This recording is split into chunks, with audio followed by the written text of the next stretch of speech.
Hi guys, today I thought would be a good day to walk around the property and show you the current state of the garden. It is the beginning of January 2024. I'm standing outside. It is beautiful. The sun is shining, and I thought it would be fun to kind of just walk through the property, show you how everything looks, and kind of explain to you guys what I'm hoping to accomplish this year. So let's take a walk. So we're standing in the front yard, and I thought this would be a good place to start, and then we'll just make our way towards the back, and I'll show you how the beds are doing and what I'm thinking I want to do for this front area.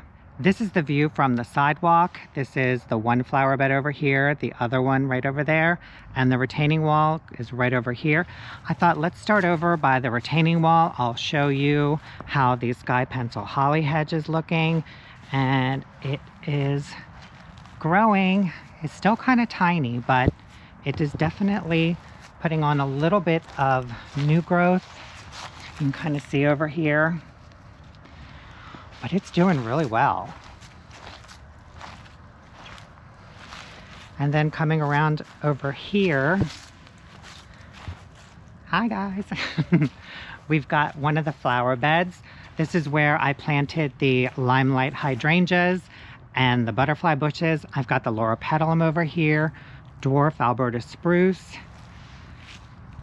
lamb's ear, kind of blanked on me. That's our buddleia over there, and everything is looking pretty good. Pretty monochromatic.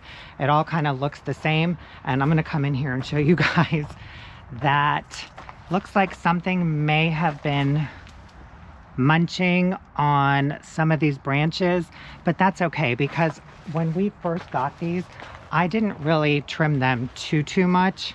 I figured they were pretty stressed, so I figured I'd leave them alone. And I wanted them to put on a little bit more growth, so I figured this coming spring I'll come in and do a more severe prune on them. That way all of the branches are pretty even and we can get some nice, good, solid structure from them. I'm gonna have to come in here and do a little bit of cleanup because a lot of these underlying leaves are dying and I don't want them to just sit there and get all soggy. This bed is looking pretty full, and if there was one thing that I think I may want to do is I probably would like to take the edge of the bed out to just right next to the edge of the brick wall right there, and then just kind of bring it all the way around, probably like another foot, 2 feet, and just have it come all the way out and just have it kind of meet up to the driveway right there. And then I was thinking maybe I could just put a boxwood hedge in right over here, or maybe just space them out and have annuals in between the boxwoods. That could be pretty too. Let me know if you guys have any ideas for this space. This bed over here is looking good. It is packed full.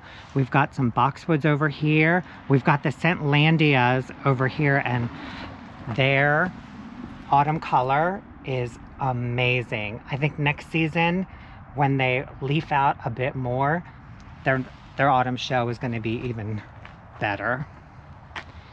A little golden arborvitae over here. Got our buddleias right there.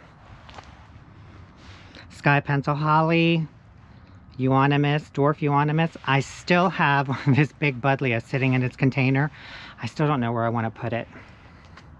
But all in all, this bed is pretty packed full of stuff, and I think this coming season, when everything's had a chance to kind of just settle down and start blooming, oh, it's going to be quite the show.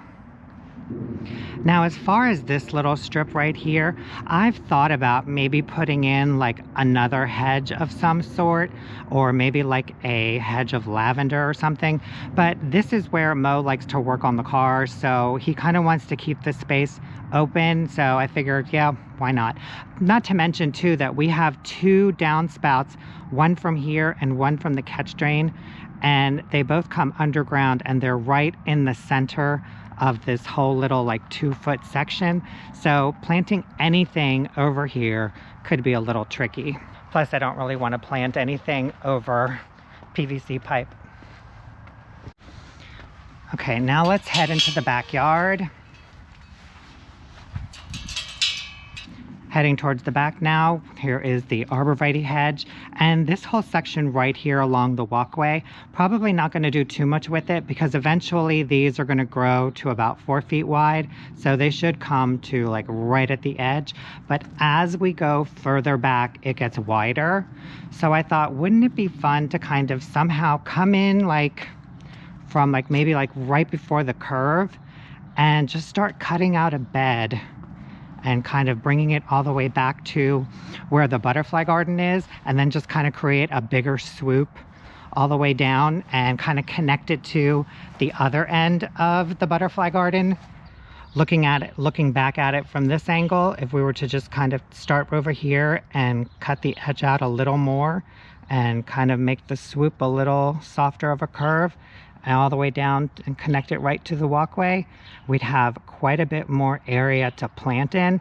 And I was thinking maybe like a hydrangea hedge, but I don't really want to put too many things in here that will attract the deer because we've already got the arborvitae hedge. And I have seen some activity. I'm not sure exactly what it is, but something has trampled my Caryopteris and snapped off a couple branches. I was not happy to discover that, but something is definitely roaming around back here. I just don't know what. I think it may be squirrels because they like to run around here at top speed, and they've been playing in the raised garden bed. So I've seen them running all over the crepe myrtle. So I think it's them, and they're just kind of using the Caryopteris as like a springboard, and it's just snapping. So I don't know. So now we're standing right next to the butterfly garden, and here's the view of the rest of the yard. This is the mixed hedge border that I started. I need to come in and put a couple evergreens or something right over here, but I need to be careful because the swale comes right into the center of the yard. So I can't really plant in like an even fashion because the swale, if I'm standing right back here, the swale kind of comes semi-diagonal from the edge of the butterfly garden and it ends up in the center of the yard. But we have our little lime hydrangeas, our little arborvitaes all along here. Now this is the area of unknown because this is where Mo wants the shed to go, and he wants, I think it's going to be 12 by 16, and that's a pretty good size, and the county requires that any structure has to be 5 feet back from all sides of the fence. So depending on the size that he gets will determine what else I can do over here. But I did think, you know, even if he does get a shed over to here, I could do some nice little plantings like all the way around it and kind of just work it into the flow of the raised garden beds over here because it is a pretty good size area. And this little section right here is currently just a landing strip for the azaleas and some plants that we're wintering over. This is the end of the swale right here. And I'm not really thinking too much about what I want to do here because I don't really know exactly how much light this area is going to get in the spring and summer. Our neighbor did take down a huge tree in the middle of his yard, so the light has definitely shifted back here. It does look like we're getting a little bit more sunlight towards the back of the fence, and that's a good thing. But also, this is going to be where Mo's shed is going to be. So, you know, until that goes up, this is just going to be a winter over spot. This whole strip right here along the retaining wall, this is where we planted all of our bulbs. So I was thinking of what to plant here after we get that spring show. And I thought, wouldn't this be kind of fun to be like a very narrow, like a flower garden, and maybe just grab like a whole bunch of zinnia seeds and just throw them all around here and just let this whole thing fill up. Or maybe I could plant some annual salvia, like the Play in the Blue salvia, because that gets like 3 to 4 feet tall, and just have it all the way along one end to the other, kind of like a big drift of it. And that is a crazy pollinator magnet plant, and I thought that would be really pretty right here. This beautiful like sage green foliage and then these beautiful dark blue purple flowers. Remember, I did plant the salvia in those big blue pots last summer, and those got huge. So just imagine what they would do in the ground. I think they could probably get to like 4 feet tall. Wouldn't that be a spectacular show? The south side, where we've got the 2 3x6 raised beds over here, and we have the 3 3x4 beds over here, which, if we look closely, our garlic has started to sprout. I think there's some right there too. So just 2 out of the 20 have sprouted. And you can see right over here all of the fluffed up soil. This is from the squirrels. But in this area, I don't know exactly what I want to plant in any of these raised beds yet, so I still got to figure that out. But I was thinking, wouldn't it be cute? Wouldn't it look pretty to kind of put like some kind of like a stone walkway over here, whether it's just with like pavers or something that leads from this gate here all the way down towards the front and then kind of curves a little bit. That way maybe we could put like an evergreen right on the end of the retaining wall and continue the walkway towards the backyard along the raised beds. And then as we get over here to where the shed will be, it'll kind of start to curve and maybe go up this way around the center of the yard, because I think we are going to want to put some raised beds here at some point, and then just have it kind of continue and then maybe connect with the walkway on the other side